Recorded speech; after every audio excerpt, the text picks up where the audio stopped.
भजो मुरली मनोहर नंद लाला। भजो मुरली मनोहर नंद लाला। भजो गिरिधर गोविंद गोपाला। भजो गिरिधर गोविंद गोपाला। भजो मुरली मनोहर नंद लाला। भजो मुरली मनोहर नंद लाला। भजो गिरिधर गोविंद गोपाला। भजो गिरिधर गोविंद गोपाला। बोलिए वृंदावन बिहारी लाल की जय जय श्री राधे। जय जय श्री राधे। सभी भक्तों से निवेदन, बहुत एकाग्रचित्त होकर सत्संग के प्रत्येक शब्द को पूरी एकाग्रता और गहराई के साथ सुनने का और समझने का पूरा प्रयत्न कीजिएगा। आज पूरा भारत वर्ष आज़ादी का दिवस मना रहा है। बहुत खुशी की बात है, हम एक गुलामी से तो आज़ाद हो गए, लेकिन हमारा मन आज भी अपने विचारों, अपनी कुंठाओं, अपनी अज्ञानता से गुलाम है। आशा करते हैं इसी जन्म में, इसी शरीर में हम लोग अपने विचारों से, अपनी अज्ञानताओं से, अपनी नासमझी से भी आज़ाद हो जाएं। क्योंकि चर्चा चल रही है भगवान के प्रेम की।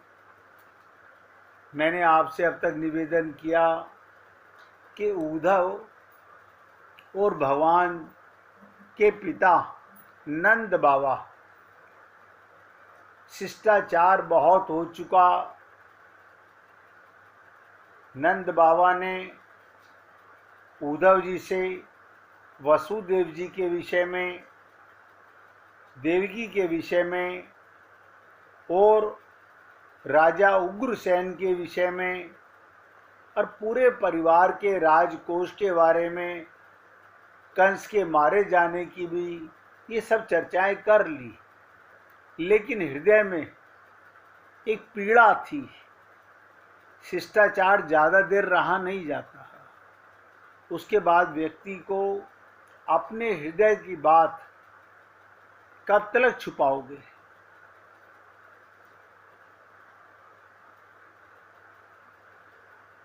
अब बहुत एकाग्रता से सुनिएगा। अब एक बड़े प्रेम का प्रसंग,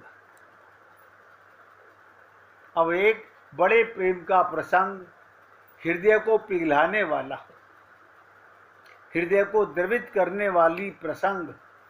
ये भक्ति के प्रसंग किस लिए होते हैं?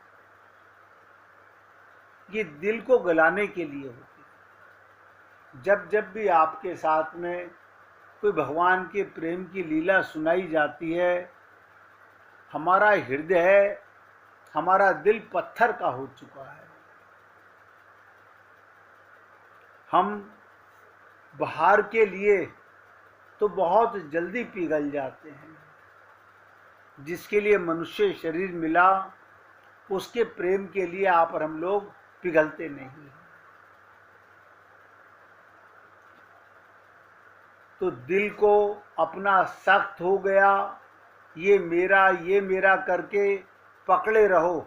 आप देखिएगा, आप और हम लोगों ने अपने दिल को कैसे मजबूत किया।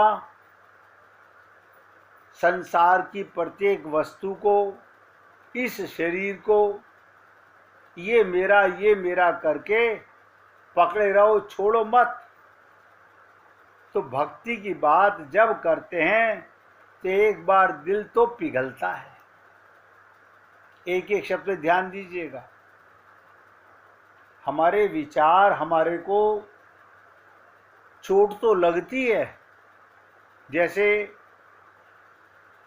हमारा बेटा पोता ही बॉल खेल रहा हो और अचानक तुम्हारे सर पे आगे लगे, दर्द तो होता है, लेकिन उस ममता मोह आसक्ति के कारण हम उस दर्द को भुला देते हैं। इसी प्रकार जब भी कोई संत महात्मा हमें भगवान के प्रेम की, भक्ति की लीलाएं सुनाता है, हमारे दिल को चोट तो लगती है, दिल तो पिघलता है, अपनी मुट्ठी तो ढीली हो जाती है, मेरापन हल्का हो जाता है और उसमें भगवान प्रकट हो जाते हैं। क्या मतलब? जैसे एक शांत जल में कोई कंकड़ फेंको तो आप देखोगे चारों तरफ तरंगें प्रवाहित होती हैं। इसी प्रकार क्योंकि हमारे हृदय में भगवान सदा से विराजमान हैं, सदा से विराजमान हैं। जब भी कोई हमारे दिल को, हृदय को भगवान के प्रेम की, टीस की लीला, पिघलाने वाली लीला, दर्द की लीला सुनाता है, एक पल तो बहुत मेरापन हल्का हो जाता है। हमारी अज्ञानता का जो मेरापन है, ये मेरा, यही तो पत्थर है।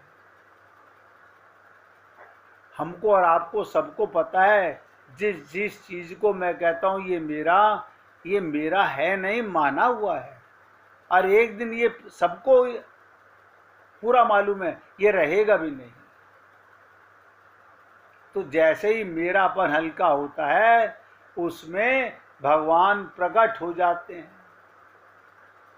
देखिए कितनी लंबी बेस बनाना पड़ रहा है आपको ये जताने के लिए, बताने के लिए। जब भगवान की लीला सुनो तो हृदय में एक टीस होनी चाहिए, दर्द होना चाहिए कि ये मेरे परम प्रीतम परमात्मा की अब चर्चा सुनाने जा रहे हैं। अब मुझे सब तरफ से मन को हटाकर हृदय से सुनना चाहिए। अब नंद बाबा सबसे लास्ट में सारी औपचारिकताओं की चर्चा करने के बाद कृष्ण की चर्चा करते हैं और एक ही लाइन बोल पाते हैं, बताओ तो उद्धव।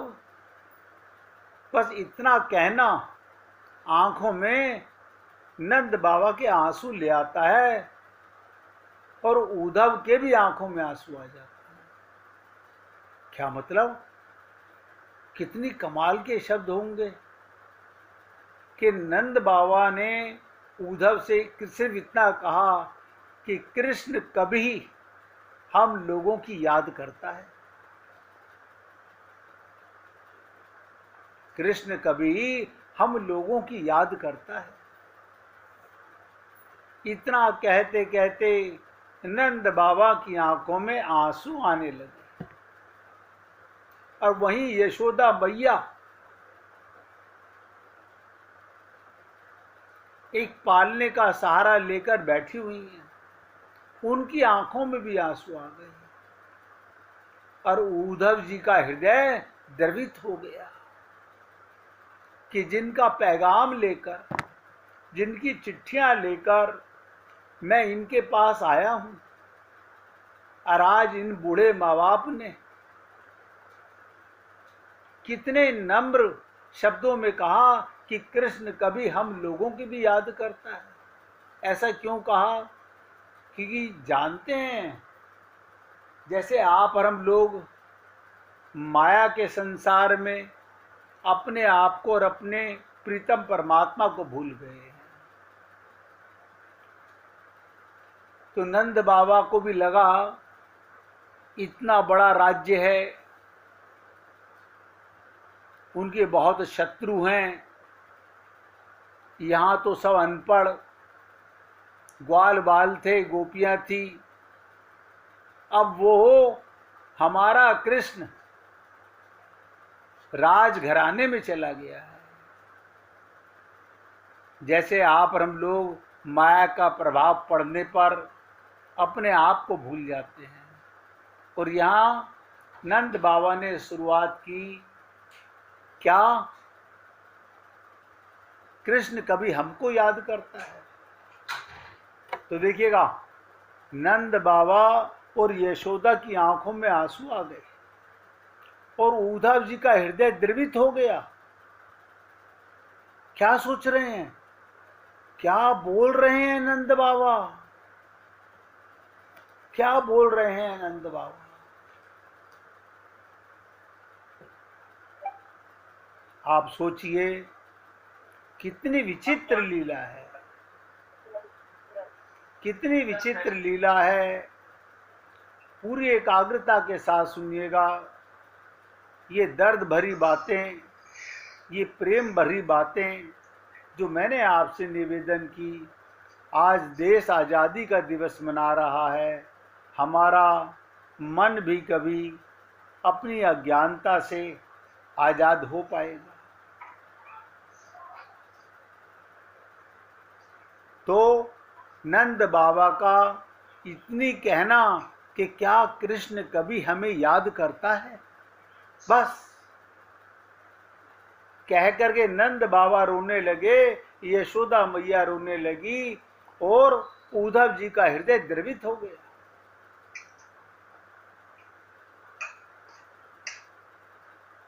आपको तो मालूम ही है। पानी ज्यादा खोल दिया, नहीं तो हल्का सा बस भाई जी मोबाइल की आवाज बंद कर लीजिए। कोई बात नहीं, उससे तो अच्छा है। भाई जी मोबाइल की आवाज बंद कर लीजिए प्लीज। बहुत ध्यान से सुनो। भगवान श्री कृष्ण के भेजे हुए ही उद्धव जी ब्रज में आए हैं। उद्धव जी किस लिए आए हैं? भगवान के भेजे हुए ही आए हैं। और कितनी कमाल की बात कि जिनके लिए आए हैं उनकी आंखों में आंसू हैं। एक विद्वान व्यक्ति, ज्ञानी व्यक्ति, जिसे हृदय का पता ना हो, वो कैसे समझेगा इन बातों को? अब ध्यान से सुनेंगे। नंद बाबा ने उनका सत्कार किया, उसमें महात्माओं ने कई भाव निकाले। एक भाव ये, जब से श्री कृष्ण मथुरा गए तब से ब्रज की दूसरी दशा हो गई, ब्रज की दूसरी दशा हो गई। यहाँ ना कोयल बोलती है, ना पपिया बोलता है, न गौएं प्रेम से घास चरती हैं, न बछड़े छलांग लगाते हैं, न ब्रजवासियों के घर में चूल्हा चौका भी कभी जलता है कभी नहीं जलता। ऐसा दर्द, ऐसा विरह, ऐसी वेदना। सोचिएगा कि किसकी लीला सुना रहा हूं। जो आपका परमेश्वर प्रीतम आपके हृदय में बैठा हुआ है, और इस समय आप सुन रहे हैं, और आप सबके हृदय में आपका प्रीतम भी सुन रहा है। लेकिन हम एक ये अज्ञानता मेरेपन से जागे नहीं है। न ब्रजवासियों के घर में चूल्हा चौका होता है, वे कंद मूल फल खाकर अपना गुजारा बसर कर लेते हैं। जिंदा तो हैं। ये संत महात्माओं के हृदय की टीस है, वो शब्दों को कैसे कैसे बयां करते हैं। कंद मूल फल खाकर अपना गुजारा बसर कर लेते हैं और श्री कृष्ण के विरह बड़े दुख के साथ अपना समय व्यतीत करते हैं।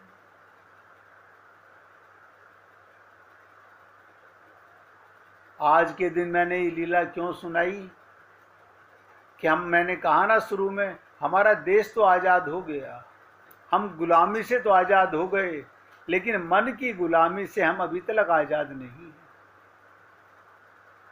इसी प्रकार कुछ और महात्मा इसी प्रसंग को क्या कहते हैं, श्री कृष्ण के जाने पर भी ब्रिजवासियों की रहने में कोई अंतर नहीं पड़ा, क्योंकि उनके मन में ये आशा थी, विश्वास था कि एक दिन कृष्ण अवश्य आएंगे, और जब आएंगे और देखेंगे कि उनकी गैया दुबली हो गई, उनके बछड़े उदास हो गए, उनके घर में सफाई नहीं हुई, उनके प्रेमी ब्रिजवासी खाए पिए बिना बेहाल हो गए, तब उनको बहुत दुख होगा। इसलिए ब्रिजवासी प्रतिदिन सवेरे से लेकर शाम तक खा पीकर प्रसन्न वदन उनकी प्रतीक्षा करते हैं। जो हम अगले गल गए, अगर हम उनके गले लगेंगे तो बड़े लोग सोचते कि आवेंगे तो उनको गोद में बैठाएंगे, उन्हें चूमेंगे, उनको अपना दूध पिलाएंगे।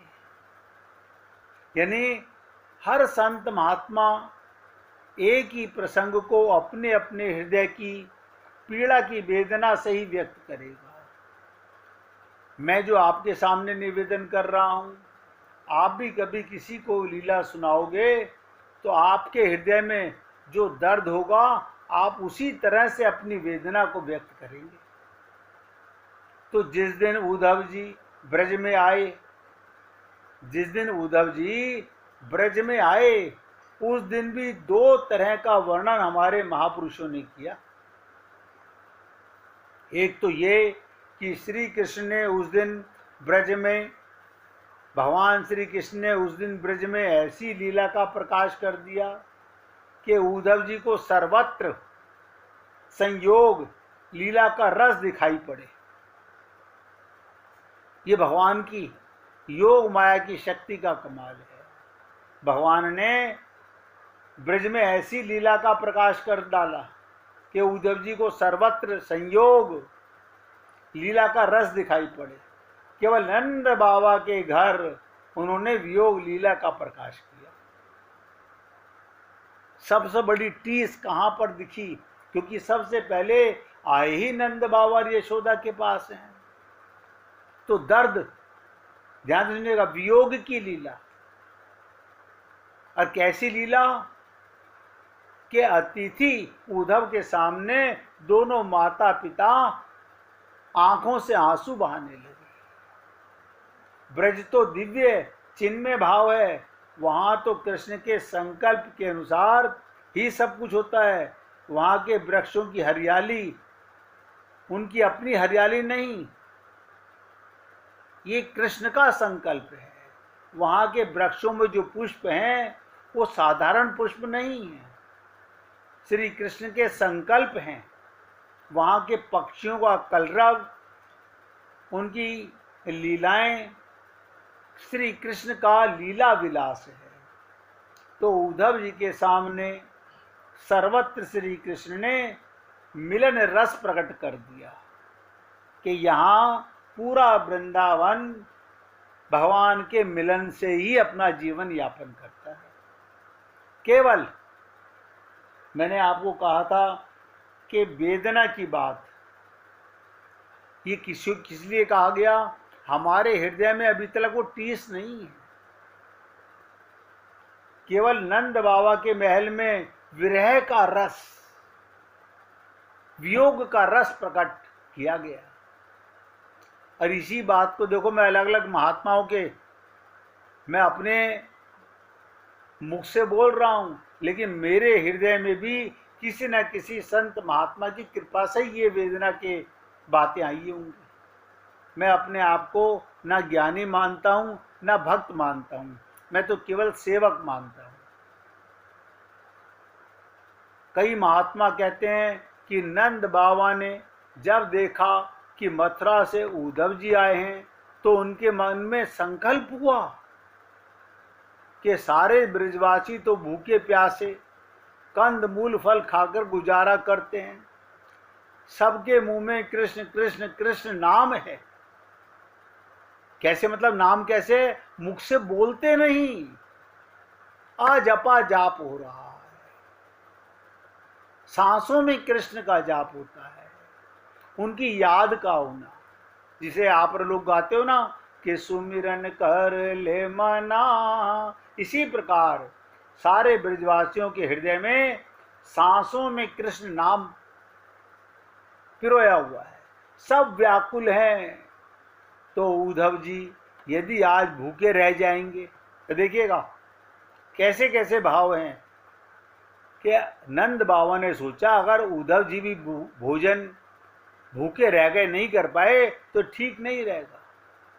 उनके मन में उद्धव जी को भोजन कराने का संकल्प हुआ तो किसी ब्राह्मण को बुलाकर, यशोदा मैया के हाथ नहीं काम करते भोजन बनाने के लिए। अब अतिथि आया है, जैसे आप और हम लोग किसी रसोइये का इंतजाम कर लें, तो नंद बाबा ने क्या करा, किसी ब्राह्मण को बुलाकर उद्धव जी के लिए बढ़िया भोजन बनवाकर उन्हें खिलाया। उद्धव जी ने थोड़ा विश्राम किया, उसके बाद रात्रि सब इकट्ठे होकर बैठ गए और नंद बाबा जी उद्धव से श्री कृष्ण की चर्चा कर रहे हैं। एक ही बात को बताने के लिए, ये सब बातें बताने का इस सेवक का फर्ज क्या है कि मैं आपको आत्मा को सत्संग सुनाना चाहता हूँ। ये आत्मा का भोजन है, ये पुस्तकों की लीलाएं नहीं है, ये हृदय का दर्द है, ये वो वेदना है कि जिससे आपके हृदय में कहते ना प्रेम की कंकर कोई मार दे और टीस पैदा हो जाए। इसलिए आप सब पुण्य आत्मा एक बार अपनी चित्त वृत्ति को वहां ले चलिए। देखिएगा, मैं भी चाहता हूं आपका मन बुद्धि संसार से, शरीर से हटकर अपनी चित्त वृत्ति को, जहां से विचारों का श्री गणेश होता है, उनको कहां ले चलें? भगवान श्री कृष्ण के प्रेम की लीला सुनने के लिए। प्रेम भक्ति की जो बातें वो समझने के लिए नहीं होती, ज्ञान की बातें समझने के लिए होती है। ध्यान से सुनो, ज्ञान की बातें बुद्धि में आती हैं, विवेक में आती हैं, लेकिन प्रेम की बातें, भक्ति की जो बातें होती हैं वो समझने के लिए नहीं होती। ब्रह्म ज्ञान की जो बात होती है वो समझने के लिए होती है। समझो और अविद्या को मिटा दो। ज्ञान क्या करता है? अज्ञान को मिटा देता है। भक्ति प्रेम की जो बातें होती हैं ये भाव के लिए। भाव कहां से उदय होता है? चित्त से। बहुत ध्यान से सुनो, मन बुद्धि में भाव नहीं है, चित्त से। ये भाव, ये विरह, ये वेदना, ये रोना, आपकी आंख में संसार के लिए आंसू आए, लेकिन ये भाव कहां से? चित्त से आता है। इसलिए मैंने आपसे निवेदन किया, आप सब पुण्य आत्मा अपने चित्त को, अपने चित्त की वृत्ति को प्रेम और भक्ति की बातें सुनने के लिए तैयार कीजिए। तन्मय हो जाओ, अपनी चित्त वृत्ति को तदाकार कर लो। कैसा कर लो? जैसे मैं साक्षात्कार नंद बाबा और उद्धव के बीच की बातें सुन रहा हूं। ये कैसे सुनते हैं वो भी बता देता हूं। किसी के दुखी व्यक्ति के घर जाएं तो हम हंसते नहीं हैं, दुखी होकर के उससे बातें करते हैं। ऐसे ही नंद बाबा यशोदा रो रहे हों और हम हंस करके लीलाएं सुने ना। विरह वेदना की, प्रेम भक्ति की बातें हैं। हृदय को पात्र बनाइए और चित्त के भाव से बहुत ध्यान से सुनने का प्रयत्न कीजिए। तन में हो जाओ, अपनी चित्त वृत्ति को वहां पर एकाग्र कर लो और ध्यान करो। आपका हृदय भगवान का धाम है। जहां चर्चा हो रही है वो जगह थी नंदगांव। गोकुल से नहीं गए भगवान, नंदगांव से मथुरा गए थे। तो नंदगांव में अपने हृदय में ले आओ। अब 1 मिनट भगवान का कीर्तन करो, फिर आगे की चर्चा शुरू करेंगे। सुमिरन